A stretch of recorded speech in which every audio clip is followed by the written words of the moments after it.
Bonjour à tous, on se retrouve pour un nouveau Faites le papier, direction l'hippodrome de Paris-Longchamp pour le prix des épinettes. 2100 mètres à parcourir, quintet de 3 ans. Ça annonce un casse-tête terrible. J'ai fait des choix dans cette épreuve. J'espère que vous allez me suivre et surtout les comprendre pour qu'on touche tous ensemble.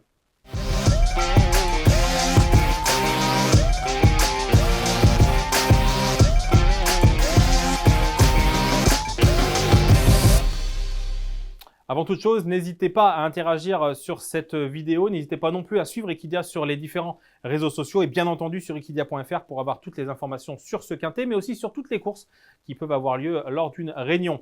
On commence par ce prix des épinettes, donc ce quintet-là, et on commence pas vraiment puisqu'on va se focaliser là-dessus. Il faut vraiment du temps pour essayer de toucher dans cette épreuve. Il faut un petit peu de chance aussi. Il y a certains qui vont faire grand cas des numéros dans les stalles de départ. J'ai fait le choix d'éliminer, on va dire, ce petit paramètre. Je me suis vraiment concentré sur des fins de course, sur des chevaux qui sont compétitifs à leur valeur handicap et surtout sur la forme récente. J'aime beaucoup Aska.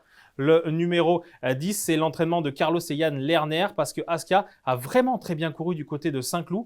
Ce jour-là, le cheval terminait 4e. C'est surtout le style qui est intéressant et l'opposition parce que Circeo, Marzouk, c'est à mon sens deux concurrents qui sont amenés à briller au niveau des handicaps à des valeurs très intéressantes. Et Aska, eh bien, je pense que les images parlent d'elles-mêmes. Je précise, vraiment, c'était une rentrée. C'était Christophe Soumillon en selle. Aska est ici.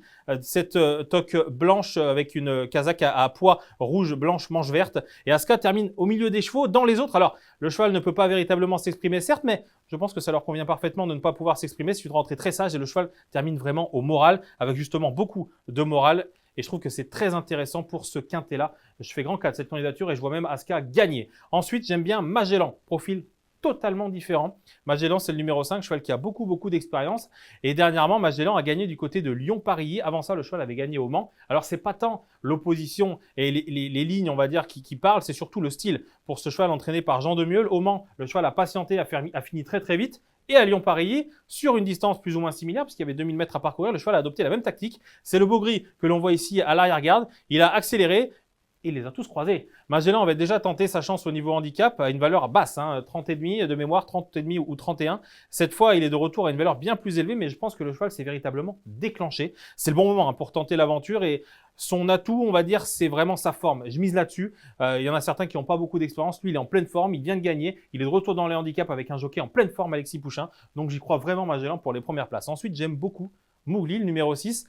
C'est la course de référence. Je vais en parler pendant un petit moment de cette course de référence. Mowgli, c'est Augustin Madamet qui est en selle et Mowgli vient de terminer deuxième d'une course très intéressante sur l'hippodrome de Paris-Longchamp sur le parcours qui nous intéresse sur 2100 mètres. Ce jour-là, Kovanov s'imposait. Kovanov court ce quintet ce dimanche, a été pénalisé au poids logiquement. C'est donc le top weight cette fois. Mowgli terminait deuxième. Il y avait Chris Beret et il y avait Grecian Bonanza. À mon sens, ces quatre-là ont les moyens de s'exprimer dans le quintet de ce dimanche. J'ai fait le choix d'en garder 3 sur 4. Vous allez voir celui que j'ai éliminé. Je ne vais quand même pas tout vous dire maintenant.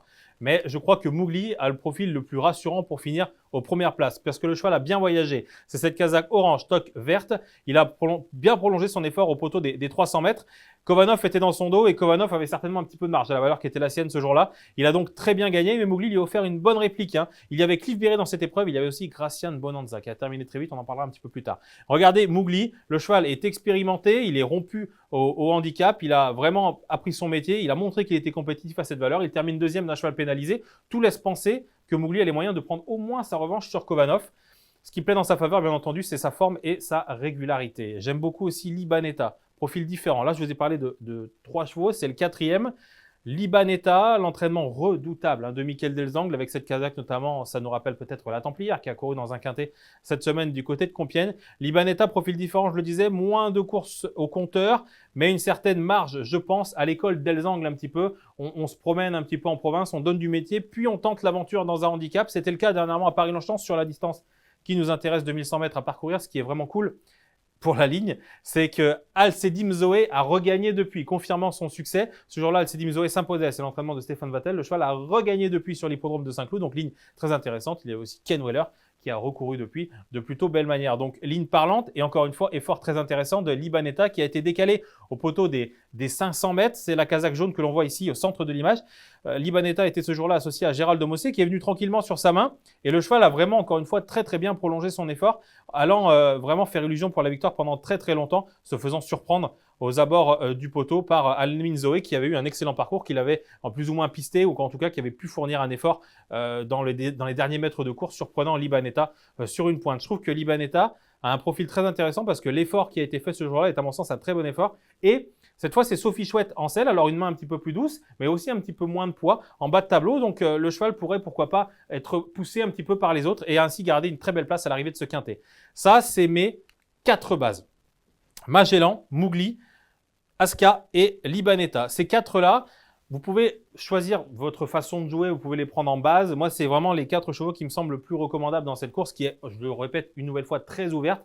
Vous pouvez certainement en préférer d'autres. Moi, j'aime bien ces 4-là. J'ai décidé de faire une longue, de faire 7 chevaux associés en flexi 25%. Ces 4-là, vous pouvez aussi les garder en base et après vous amuser avec des associés pour que ça vous coûte un petit peu moins cher en espérant que les bases existent dans ce genre de quintet, ce que je ne crois pas trop quand même, puisqu'il y a pas mal de possibilités. Bref, j'aime beaucoup ces 4-là. Ensuite, Kovanov, on en a parlé tout à l'heure de Kovanov, on a même revu sa victoire, et Kovanov a gagné, mais vu comme il a gagné dans un style incroyable, le cheval les a vraiment croisés pour finir, on a vraiment l'impression que Maxime Guyon pouvait gagner de ce qu'il voulait, il a un petit peu assuré le coup pour pas gagner de trop loin et ainsi être pénalisé, mais Kovanov, il est encore une fois, je pense, compétitif. On revient à cette ligne-là, Mougli, Cliff Berry, Gracian Bonanza, Kovanov, jugé sur son succès-là, on ne peut pas l'interdire d'être 4 ou 5e. Donc, à l'heure des choix, le profil est hyper rassurant. L'entraînement en grande forme de Carlos Lafont Parias et surtout Maxime Guyon en selle, jockey qui marche sur l'eau. Je décide de garder Kovanov, peut-être un petit peu loin, du coup, puisque sur mon ticket, il est 5e. Mais je crois que c'est plus ou moins sa place avec la pénalisation, parce que je pense que Mougli peut finir devant lui, tout comme Gracian Bonanza, que j'aime énormément. On a vu tout à l'heure la course de référence, Gracian Bonanza. Si vous ne l'avez pas vu ou vu très furtivement un petit peu plus tôt, n'hésitez pas à aller sur equidia.fr, vous pouvez revoir toutes les courses. Gracian Bonanza a fermé la marche et a vraiment très bien terminé ce jour-là. Donc je crois qu'avec une tactique un petit peu plus offensive, Gracian Bonanza peut terminer très près. C'est l'entraînement de Jean-Claude Rouget et Christiane Demuro. Autre ligne, mais style encore une fois très intéressant, Yalla, le numéro 12, c'est l'entraînement cette fois de Fabrice Chappet. Yalla qui a gagné son handicap, c'était du côté de Chantilly après avoir patienté. Yalla a gagné en 3 foulées. J'ai l'impression qu'il y a beaucoup de marge. Je suis peut-être un petit peu gentil quand je dis beaucoup, il y a de la marge, c'est sûr. Il y a surtout Stéphane Pasquier en selle, habitué à briller au niveau quintet. Et je crois que si cette épreuve est rythmée, et elle devrait l'être, je pense, Yalla peut terminer très vite à condition d'avoir un excellent parcours. Kovanov, Gracian Bonanza, Yalla, c'est les 3 autres que je préfère. Alors après, il y a d'autres chevaux qui auraient pu avoir une place dans mon ticket parce qu'une nouvelle fois, ils ont tous des arguments au départ de cette course. C'est vraiment un quintet qui est difficile à déchiffrer. Il faut avoir des bonnes inspirations, il faut aussi un petit peu de chance, on va pas se mentir. Il y en a qui vont apprécier Gauguin Space, le numéro 2, parce que Gauguin Space est régulier. Il y en a d'autres qui vont apprécier Swiss Money, parce que c'est un premier handicap et l'entraînement en pleine forme de Yann Barbero. Et il y en a qui vont apprécier aussi Alto di Fede, bien que ce soit une rentrée, mais confiée à Théo Bachelot, le cheval de l'écurie Botti, pourrait pourquoi pas aussi surprendre, même si c'est une rentrée. Moi, mon vrai regret, si je devais détacher un regret dans cette épreuve, je vous parle de ligne depuis tout à l'heure, c'est la ligne du 16 avril dernier à Paris-Longchamp, c'est Cliff Berry qui terminait 3e ce jour-là. J'ai fait le choix de l'écarter parce que quand on regarde vraiment, et je l'ai regardé 5 fois la course, donc je peux vous dire que j'ai quand même essayé de bien regarder le comportement des chevaux. Je trouve que Cliff Berry a eu le meilleur parcours pour terminer au moins 2e et il n'est pas parvenu à doubler Mougli. Donc du coup, Mougli, à mon sens, supérieur ce jour-là. Après, vraiment, c'est une question de parcours. Si Mougli voyage mieux que Cliff Berry, si voyage moins bien que Cliff Berry, tous laissent à penser que Cliff Berry pourrait finir devant Mougli. Mais sur la dernière course, je trouve que c'est une bonne base, une bonne référence. J'ai fait le choix d'éliminer Cliff Berry, même si le cheval terminait 3e et que Gracian Bonanza, que j'ai gardé dans mon jeu, terminait 4e. Le style de Gracian Bonanza, le cheval était loin. Il a vraiment terminé dans un très bon style.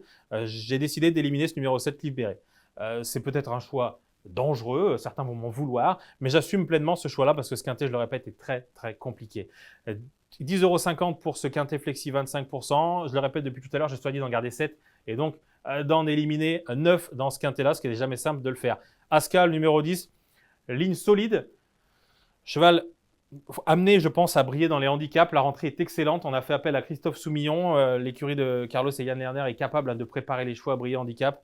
Le numéro dans les stalles, j'en ai pas parlé tout à l'heure, c'est un numéro légèrement à l'extérieur, mais je fais grandement confiance à Christophe Soumillon. La piste sera certainement bonne, ce qui devrait aussi convenir à ce fils de Wootton Bassett. Bref, pas mal d'atouts pour ce numéro 10. Le 5, Magellan, cheval en pleine forme, qui vient de gagner à Lyon-Paris, qui a gagné auparavant sur l'hippodrome du Mans, qui s'élancera peut-être pour une passe de 3, ce qui n'est jamais simple quand même dans les handicaps, mais on ne peut pas faire sans lui, je pense. Le numéro 6, c'est Mowgli, cheval extrêmement régulier qui vient de très bien courir dans la course de référence. C'est Libanetta, profil différent, bas de tableau de handicap, Michael Delzang qui a gagné un quintet les week-ends derniers avec Dourian, donc écurie en pleine forme et surtout écurie redoutable dans les handicaps. Je m'en méfie avec Sophie Chouette cette fois, Kovanov, Maxime Guyon, le 11 Gracien Bonanza, le 12 Yalla. Ces 7-là, on les garde dans un ticket. Vous pouvez, comme j'ai dit tout à l'heure, faire le choix de garder des bases. Ma base la plus recommandable, c'est une base un petit peu spéculative, parce qu'Aska n'a jamais gagné. Certainement, c'était bien la dernière fois. Oui, on a vu sur les images. Mais bon, rien ne remplace non plus la victoire que Magellan connaît puisqu'il a déjà remporté plusieurs épreuves. Mais j'aime beaucoup Aska et je trouve que sa cote va être intéressante, que ce soit pour la gagne. La cote va être aux alentours de 7-8 euros. Que ce soit pour les bases, ça serait une base très intéressante puisqu'elle ne figurera pas non plus sur les tickets de tout le monde. Chacun a un petit peu ses préférences dans ses quintets de 3 ans. Bref, c'est mon jeu. J'espère avoir été clair. J'espère vous avoir aidé dans ce quintet qui est très difficile. On se retrouve très bientôt pour un nouveau Faites le papier.